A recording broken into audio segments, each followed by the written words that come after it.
Hello friends, आज हम आपको कंप्यूटर बेसिक्स के बारे में बताने जा रहे हैं। कंप्यूटर जो कि इलेक्ट्रॉनिक इक्विपमेंट्स के रूप में जाना जाता है और 40 के दशक में इसकी शुरुआत हुई और जिनके फादर के रूप में चार्ल्स बेबेज को जाना जाता है। तो दोस्तों, देखते और सीखते रहिए। हमारे गुडविल एकेडमी के चैनल को सब्सक्राइब करना ना भूले। जैसा कि कंप्यूटर के बेसिक्स के बारे में, यानी आज डिजिटाइजेशन का जो दौर आ गया है, उसके तहत कंप्यूटर का जानकारी होना या हाउ इट वर्क, कैसे ये कार्य करता है, ये जानना बहुत ही अति आवश्यक हो चुका है, जिससे कि आप अपने रोजमर्रा के बेसिक कार्यों को कर सके। तो दोस्तों, इसमें बहुत ही सिंपल स्टेप्स में मैं बताने जा रहा हूँ, जिसमें हमने इस बेसिक के पार्ट को 4 पिलर के रूप में डिवाइड किया है। पहला, हाउ टू वर्क, कैसे ये कार्य करता है। दूसरा, पार्ट्स ऑफ कंप्यूटर, कंप्यूटर के कौन कौन से पार्ट्स होते हैं। तीसरा, ऑपरेटिंग सिस्टम एंड एप्लीकेशन, यानी कि कंप्यूटर में क्या ऐसा चीज है, कौन सा सॉफ्टवेयर है जो उसे रन कराने में मदद करता है। चौथा होता है बेसिक्स ऑफ इंटरनेट, यानी कि इंटरनेट की आपको जानकारी हो जाए ताकि आप कंप्यूटर को बेहतर ढंग से इस्तेमाल कर सकें। तो अब चलिए आपको पहले लेसन की तरफ ले चले, हाउ टू वर्क।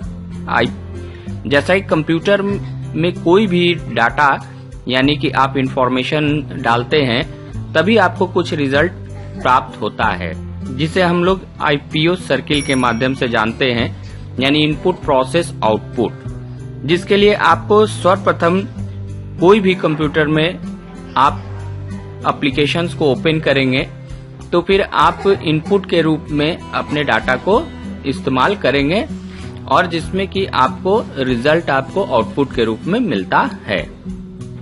दूसरा, पार्ट्स ऑफ कंप्यूटर, यानी कि कंप्यूटर में बहुत सारे ऐसे पार्ट्स हैं जिसका हम इस्तेमाल करते हैं इनपुट आउटपुट डिवाइस के रूप में, यानी कि जिससे डाटा का एंट्री करते हैं उस डिवाइस को इनपुट डिवाइस कहेंगे और जिससे आउटपुट, यानी कि हमें डाटा का आउटपुट दिखे, उसे हम लोग आउटपुट डिवाइस कहते हैं। जैसे कि फॉर एग्जांपल, यदि हमें कोई लेटर टाइप करना हो तो हम कीबोर्ड के माध्यम से टाइप करेंगे, जिसे इनपुट डिवाइस कहते हैं। किंतु अगर हमने उस लेटर को टाइप कर दिया है तो हमें रिजल्ट के रूप में पेपर पर प्रिंट मिलता है, तो जो प्रिंटर से हम प्रिंट करते हैं उसे आउटपुट डिवाइस करते हैं।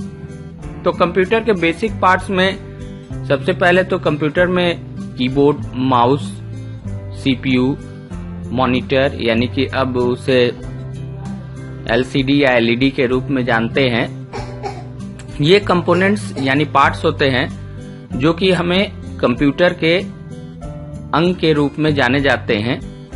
हमारे पास जो ये पार्ट्स होते हैं, इन्हीं के मदद से हार्डवेयर और सॉफ्टवेयर, जिसे कहते हैं, की मदद से हमारे कंप्यूटर रन करते हैं। तो हार्डवेयर के रूप में और सॉफ्टवेयर के रूप में इन्हें जाना जाता है। तीसरा lesson, operating system and application. Operating system, जिसके माध्यम से कंप्यूटर को इंस्टॉल किया जाता है, रन कराया जाता है, या यूं कह ले कि वो एक तरह से प्लेटफॉर्म होता है जिसे कंप्यूटर को रन करने के लिए या कंप्यूटर को चलने में वो मदद करता है। इसी के साथ जो एप्लीकेशंस बनते हैं, यानी कि कंप्यूटर के ऑपरेटिंग सिस्टम के माध्यम से रन करने के लिए हमें रोजमर्रा के बेसिक वर्क को पूर्ण करने के लिए एप्लीकेशन की आवश्यकता होती है। एप्लीकेशन की मदद से हम अपने नीड को, यानी कि हमें पार्टिकुलर किस तरह का जरूरत है, वैसा हमें एक एप्लीकेशन बना के मिलता है, जो कि ऑपरेटिंग सिस्टम के मदद से चलता है। जैसे फॉर एग्जांपल, यदि आपको कोई डिजाइनिंग का काम करना हो तो आप Corel Draw, page maker, Photoshop, इस तरह के एप्लीकेशंस का पैकेज का इस्तेमाल करते हैं। अगर कोई ऑफिशियल वर्क करना हो तो आप MS वर्ड का, जिससे कि आपको इसको पूर्ण करने में, यानी ऑफिशियल जॉब को पूर्ण करने में मदद मिलता है। तो MS ऑफिस एक एप्लीकेशन के रूप में जाना जाता है। इस तरीके से आप बेसिक्स ऑफ कंप्यूटर में ऑपरेटिंग और एप्लीकेशन के पार्ट्स को जान के आप कंप्यूटर के क्षेत्र में अपने रोजमर्रा के कार्यों को कर सकते हैं। चौथा, बेसिक्स ऑफ इंटरनेट। ये बहुत ही महत्वपूर्ण हो चुका है डिजिटाइजेशन के दौर में। इंटरनेट के माध्यम से आप किसी भी तरह के डेटा को एक जगह से दूसरी जगह शेयर कर सकते हैं, ले सकते हैं, दे सकते हैं। तो इंटरनेट को जानने के लिए सबसे महत्वपूर्ण बात होगी कि आपको इससे जुड़े हुए जो माध्यम होता है वो आपके पास होना चाहिए, यानी कंप्यूटर होना चाहिए और इंटरनेट कनेक्शन होना चाहिए।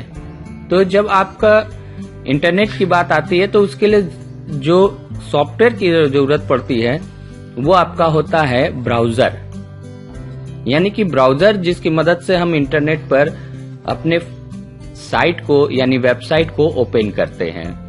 जैसे ब्राउजर के रूप में इंटरनेट एक्सप्लोरर, मोजिला फायरफॉक्स। इसके लिए ज्यादा परेशान होने की जरूरत नहीं होती, क्योंकि ये जो ऑपरेटिंग सिस्टम हम लोग कंप्यूटर में लोड करते हैं उसी में ये फैसिलिटी यानी कि ये हमारे सॉफ्टवेयर होते हैं।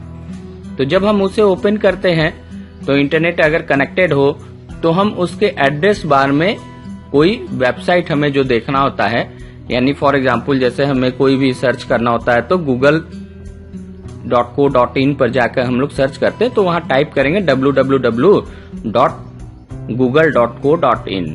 तो ये एक वेबसाइट है जिसका URL www.google.co.in के रूप में जाना जाता है। जब हम इसको टाइप करते हैं तो गूगल ओपन हो जाता है और जहां सर्च का ऑप्शन होता है वहां पर हम अपना जो भी हमें रिक्वायरमेंट होती है, टॉपिक जो भी सर्च करना होता है उस टॉपिक को हम वहां डालते हैं और तब फिर हम वहां से सर्च पर क्लिक कर देते हैं तो हमें उससे रिलेटेड जो भी जानकारियां होती है वो ओपन हो जाती है गूगल पर।